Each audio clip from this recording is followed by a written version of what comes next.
जानने वाले हैं, उन्होंने कमेंट किया था कि गणपति का विसर्जन नहीं करना चाहिए। तो सब प्लस पॉइंट भी बनाते हैं और नेगेटिव पॉइंट ज्यादा बनाते हैं। दिक्कत ये तो विसर्जन करना अनिवार्य होता है। जब मौसी बैठने की वजह से उनका शरीर बिल्कुल ऐसा हो जाता है, जाम हो जाता है कि भगवान किसी के अधीन नहीं है और हम भगवान को मानने के लिए किसी के अधीन नहीं है। हाँ। तो गाइज यहाँ ईजा रेडी हो गई है जाने के लिए, गाड़ी वाला आने वाला है और रूम में के उठने से पहले ईजा चली जाएगी। अगर रूम में उठ जाएगी तो रूम में फिर जाने ही नहीं देगी ईजा आपको। कल क्या कह रही थी देखो, दादू आप पहाड़ मत जाओ बोल रही थी। ऐसा बोल रही थी, तभी मेरे को भी तो ज़्यादा बुरा लगेगा ना फिर। हाँ उसके उठने से पहले आप चले जाओगे तो सही रहेगा। 7 बज गए हैं, बस गाड़ी वाला आने वाला है। ईजा के लिए मैंने खाना वाना सब पैक करके रख दिया है, नाश्ता भी करा दिया। और इधर आज मेरा बच्चों का टिफ़िन भी जल्दी रेडी हो गया ईजा के साथ साथ। ये बबली का रूमे का और ऊपर रूमे का बना।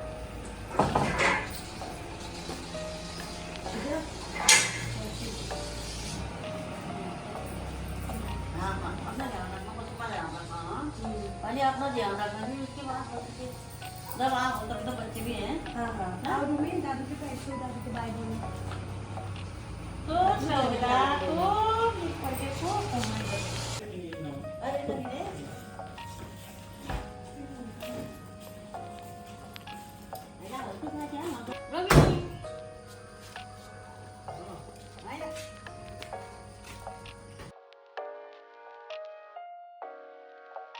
तो गाइस ये लग गया है नाश्ता। भाभी तो खा रही है आलू के गुटके और मुझे इन्होंने दिया है कल का बचा हुआ पनीर, और मम्मी खा रही है मूसली। क्या क्या मुसलीन? आप खाओगे मुसलीन? मुसली है वो, लीन नहीं है। लीन नहीं पता क्या होता है? तो गाइस नाश्ता पानी मम्मी के यहाँ करके अब जा रही हूँ दीदी के वहाँ, देखती हूँ दीदी लोग क्या कर रहे हैं। आज है पंकु के स्कूल की छुट्टी। एजेंट ही नहीं आई अभी तक। आप पढ़ाई कर रहे हो? साइंस के पेपर का ब्लूप्रिंट लिख रहा हूँ। ओके। यहाँ बन गई है बीनू दीदी की गर्मा गर्म चाय मेरे लिए। खा लिया बिंदी? एक बात सुन, ये क्या लेके आई थी? ये स्टोन है, स्टोन। बाबरे भारी कितने हो रहे हैं ये, क्या करेगी इनका? ये उसमें लगा रही थी यार, मैंने लगाए फिर पैक कर दिया। अच्छा पता है, मैं तो गाइस अभी दीदी से मेरी एक बात में डिस्कशन हो रही थी, मैं आपको शेयर करती हूँ वो। फिर दीदी नहाने चली गई, इस वजह से मैं बता नहीं पाई। मैं सोची थी उसी समय आपको बताऊंगी। आप मेरी स्क्रीन पे कमेंट पढ़िए। ये कमेंट मेरा फेसबुक में आया था, कोई हमारे जानने वाले हैं, उन्होंने कमेंट किया था कि गणपति का विसर्जन नहीं करना चाहिए। तो मैंने कहा यार, मैंने देखा वो कमेंट, फिर मैंने दीदी को पढ़ाया। मैंने कहा यार बात तो सही कह रही है। फिर मुझे बुरा लग गया, मुझे गणपति की याद आने लग गई। मैंने कहा यार इतने 5 दिन तक उनकी खातिरदारी करी, ये करी वो करी, फिर उनका विसर्जन कर दिया। फिर उसे विसर्जन करने से फिर जो वाटर पॉल्यूशन भी हो जाता है, ये सब वो सब। तो मैं दीदी से कह रही थी, मैंने कहा दीदी ये बात तो दीदी सही कह रही है। तो दीदी ने फिर बीनू दीदी ने फिर दीदी के ज्ञान चक्षु खुले। दीदी ने कहा नहीं तुम लोग गलत कह रहे हो, मैं तुम्हें बताती हूँ कि गणपति विसर्जन क्यों होता है। और सच में मुझे भी नहीं पता था। और जब छोटी छोटी थी ना, एक वो वीडियो चला था, भगवान है कहाँ रे तू, तो कहीं गणपति के हाथ गिरे रहते थे, कहीं पे सर। तो वो वीडियो हाँ वायरल हो गया था। तो मेरे को उस चीज को, मेरे को वो वाला वीडियो भी याद आया। मैंने कहा यार कह तो सही रही है, विसर्जन नहीं करना चाहिए। फिर दीदी ने जो बोला, हाँ वो घुल जाते हैं जो प्लास्टर ऑफ पेरिस के होते हैं, मौसी दिखते ही नहीं है वो कहीं तक ना। वो तुम्हें कहीं हाथ दिखेंगे। देखो साउथ में तो बहुत ज्यादा पंडालों में बड़े बड़े लगाए जाते हैं, तो वो टूट करके फिर वो लहरों के साथ बाहर आ जाते हैं ना। समुद्र भी तो एकदम अंदर कहाँ लेता है। हाँ जो समुद्र में जाते हैं, जैसे हम लोगों ने नदी में किया, वो तो सीधे सीधे वो तो उसी समय घुल गए थे। अब देख वीडियो का जमाना हो गया तो सब प्लस पॉइंट भी बनाते हैं और नेगेटिव पॉइंट ज्यादा बनाते हैं। दिक्कत ये है ना, वो होते कम मात्रा में है ऐसे विसर्जित, दिखाए ज्यादा जाते हैं। ये है। और गाइस जो हमने विसर्जन किया वो तो एकदम घुल गए थे पानी के अंदर, गणपति तुरंत। कितने बड़े होते हाँ वो भी एकदम घुल जाते हैं, चले जाते हैं। हाँ वो घुलने वाली मिट्टी होती है एकदम। और ये बोल रही है कि मेरे किसी वो जानने वाले ने कमेंट कर रखा, मैंने तो अभी तक देखा नहीं, फिलहाल मैं देखूंगी, कि विसर्जित नहीं करना चाहिए। तो विसर्जन करना अनिवार्य होता है। जब मौसी के यहाँ बैठाते थे ना, पहले मेरा भी यही क्वेश्चन था कि क्यों करते होंगे विसर्जित। देखिए कोई भी चीज़ हम करते हैं तो उसके बारे में पहले जानकारी लेनी चाहिए। सही ये मुझे मौसी के यहाँ जब बैठाते थे तब से पता है, क्योंकि हम पहले से वहाँ जाया करते थे। बहुत सब में तो नहीं जाते थे, कभी कभी हम विसर्जन में मतलब जाते थे, तो मैंने घर आई, मैंने फाइंड करा उस चीज़ के लिए। तो ये होता है, इसकी रियल कहानी ये है कि जब गणेश चतुर्थी के दिन वेद व्यास जी ने, देखिए गणेश जी का जन्म गणेश चतुर्थी को हुआ था, और गणेश चतुर्थी के ही दिन माता ने उनको अपने उपटन से बनाया। हाँ। तो गणेश जी पैदा तो हुए नहीं थे, हाँ। काफी बड़े बालक थे। हाँ। हाँ, उनकी गर्दन काटी। हाँ, शिव जी ने उसी गुस्से दिन में उसी दिन काटी। उसी दिन सारे देवताओं ने आके, उसके बाद उनके हाथी की गर्दन लगी, उसके बाद ही उनको बोला बुद्धि का देवता कहा। लक्ष्मी ने कहा सबसे पहले तेरा पूजन होगा मेरे से पहले, बहुत सारे वरदान दिए गए। तो गणेश चतुर्थी के ही दिन, क्योंकि वो पूरे एक बालक थे, उसी दिन वो बुद्धि के इतने विशाल देवता बन चुके थे। वेद व्यास जी उसी दिन महाकाव्य है गीता, जिसमें महाभारत भी इंक्लूड है, उसकी रचना कर रहे थे। तो उनने सोचा मैं किससे कहूँ लिखने के लिए, मतलब लिपिबद्ध करने के लिए उसको, क्योंकि मेरी हिंदी भी है इसलिए मैं शुद्ध हिंदी बोलती हूँ। लिपिबद्ध करने के लिए किसको बोलूँ, तो उनको पता चला गणेश जी उत्पन्न हुए हैं, तो मैं गणेश जी से जाके कहता हूँ।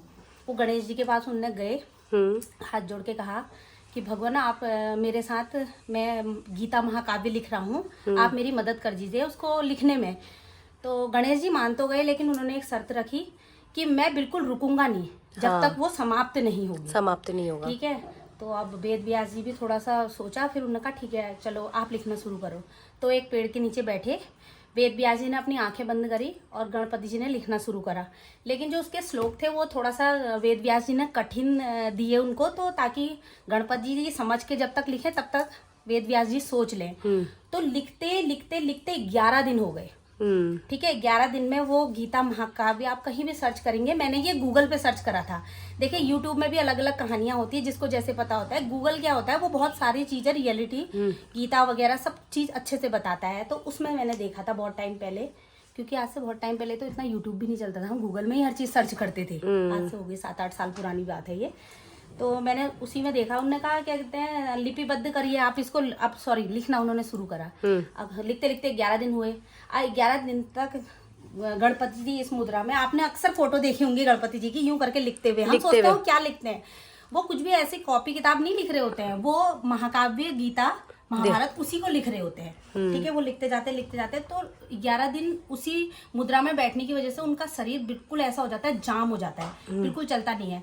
और 11 दिन बाद वो आंख खोलते हैं तो देखते गणपति जी समाप्त हो गया वो लेखन। तो गणपति जी बहुत ज्यादा गर्म हो गए हैं इतने दिन से, बिल्कुल, और ना हिल पा रहे ना डुल पा रहे। तो उन्होंने ऐसे गणपति जी को, छोटे ही थे, गोद में उठाया और शीतल करने के लिए, ताकि इनका टेम्परेचर नॉर्मल आ जाए, पानी में डुबाया यूं करके। तब जाके गणपति जी कहीं नॉर्मल हुए। तो उसी दिन से मान्यता है कि अनंत चतुर्दशी के दिन उनका विसर्जन करना अनिवार्य होता है। अच्छा। तो तभी से ये मनाया जाता है गणेश चतुर्थी। और कुछ लोग ये कहते हैं तुम क्यों बैठाते हो। देखिए भगवान किसी के अधीन नहीं है, और हम भगवान को मानने के लिए किसी के अधीन नहीं है। हाँ, बहुत सारे लोगों ने मुझे ये भी बोला कि आप लोग तो उत्तराखंड के हो, ये तो साउथ में करते हैं। हाँ, हमारी मौसी बैठाती थी। मौसी गुजरात में देखा था, मौसी ने एक मनोकामना करी थी जो मौसी की पूरी हुई।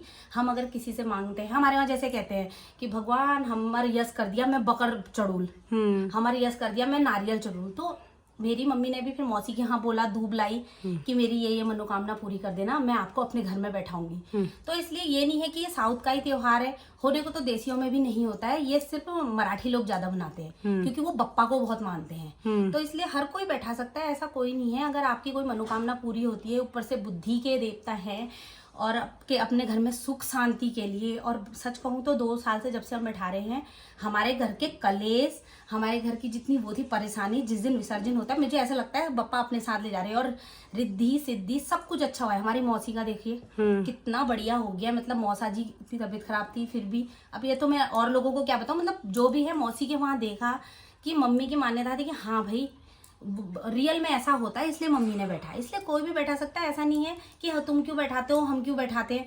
एक वो प्रॉपर कोई त्योहार होता है, जैसे हमारा हरेला होता है, चलो वो दूसरा नहीं बना सकता है, फिर भी प्लेन्स के लोग हरेला नॉर्थों में बोते हैं। हाँ। हर जगह की अपनी अपनी वो होती है। तो और इसलिए आप ये भगवान मत का कहिए, भगवान है कि भगवान कोई भी किसी- सेलिब्रेट कर सकता है। भगवान के ये महाउत्सव है।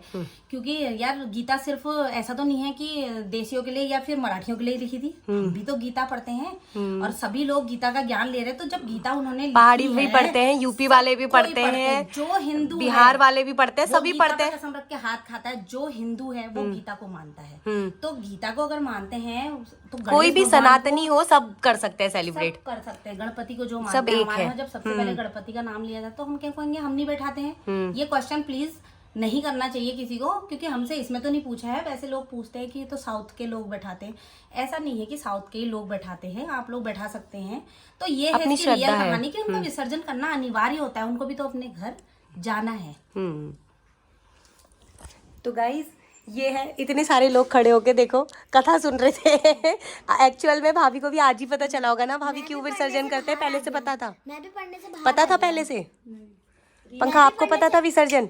मैं भी पढ़ने तो से गाइस बाहर आ गया। बीनू दीदी ने हमें भी बोल दिया कि क्यों, बता दिया, मतलब बीनू दीदी ने हमें भी ये बता दिया कि आखिर क्यों विसर्जन करते हैं। और शायद इस वीडियो के माध्यम से आपको भी आज पहली बार पता चला होगा कि विसर्जन आखिर क्यों किया जाता है। तो अब ये मतलब अपने दिल में ये मत सोचिए कि हमने गणपति का विसर्जन नहीं करना चाहिए या ऐसा करना चाहिए वैसा करना चाहिए। और रही बात उसमें यूज होने वाली मिट्टी, वो वैसे भी इको फ्रेंडली होती है और पानी से ही निकालो उस मिट्टी को, वो पानी में ही घुल जाती है। तो इसलिए ये उसके सब अंदर कुछ ऐसा मटेरियल होता ही नहीं। होता ही नहीं है। पहनाने का उसको सट डाला, जैसे मोही के लिए लेके आए, सट डाला सीधा पहन ले। देखो कैसे कर रहे हैं। कैसे डाला बताना सट्टे। और भाभी का स्टाइल देखो, ये देखो। हो गया पूजा काम। मराठी लोग तो डायरेक्ट थाली में पल्लू डाल के ऐसे नीचे धोती के अगले साल से पहनेंगे मराठी वाली साड़ी। मुझे आती है वो मराठी साड़ी पहनानी, क्योंकि मैंने इसको लक्ष्मीबाई बनाने में बहुत बार पहना रखी है। तू ये बता तुझे क्या नहीं आता? तुझे हर चीज आता है, कोई ऐसा चीज नहीं है तू ये कह दे कि मुझे ये नहीं आता। अच्छा सब तो तुझे आता है, तू ये बता कि तुझे क्या नहीं आता, सोच के बता। पता नहीं, सोच के बताऊंगी। और अगर नहीं आता तो तू सीख लेती है भाई। हाँ ये मेरी मम्मी में टैलेंट है। ये टैलेंट तो मेरे अंदर भी है थोड़ा। अच्छा ओहो। इस बन गया है खाना, खाने में है खड़ी दाल और ये टपकिया। क्या कह रहा तू? मैं कह रहा हूँ, आप कह रहे हो ये खड़ी दाल है, तो फिर उसको तो खड़े होकर खाना पड़ेगा ना। खड़ी दाल को खड़े होके ही तो खाएगा। भाभी आप बैठ के क्यों खा रहे हो? खड़े हो, खड़ी दाल है ये। मुझे अभी पता चला खड़ी दाल है। अरे यार मैंने आधी तो बैठ के खा दी, तो गलत हो गया। खड़ा करके नहीं, खड़े होके। भाभी के बोलने में भी गजबजाट है। भाभी गजबजाट। गाइस बबली ना मुझसे कुछ पूछ रही थी और मैं चाहती हूँ जो बबली मुझसे पूछ रही थी मैं आप लोगों के साथ भी शेयर करूँ। हाँ बेटा बताओ क्या कह रहे हो? मैं कह रही हूँ जो पानी होता है ये इतना भरे रहते हैं, कछुआ पी लेता होगा क्या? गाइस बबली का ये पूछना है कि इसमें मैंने पानी पूरा भर के रखा था, क्या ये कछुए ने पी लिया? तो आप कमेंट करके बताइए बबली को कि कछुए ने पिया या कहाँ गया। आगे यार सुबह इतना तक भरे रहता है, ये सुबह शाम तक आने तक गायब हो जाता है। और यहाँ पे रूमी कर रही है पढ़ाई। पढ़ाई नहीं करना, इसको सीखना हो। हाँ सीखो फिर वही। तो गाइस खाना पीना हम लोगों ने खा लिया है और आज की इस व्लॉग को मैं यहीं पे ख़त्म करती हूँ। आपको वीडियो पसंद आई तो प्लीज़ वीडियो को एक लाइक कीजिए, चैनल में नए तो सब्सक्राइब कीजिए। Thank you so much for watching, bye.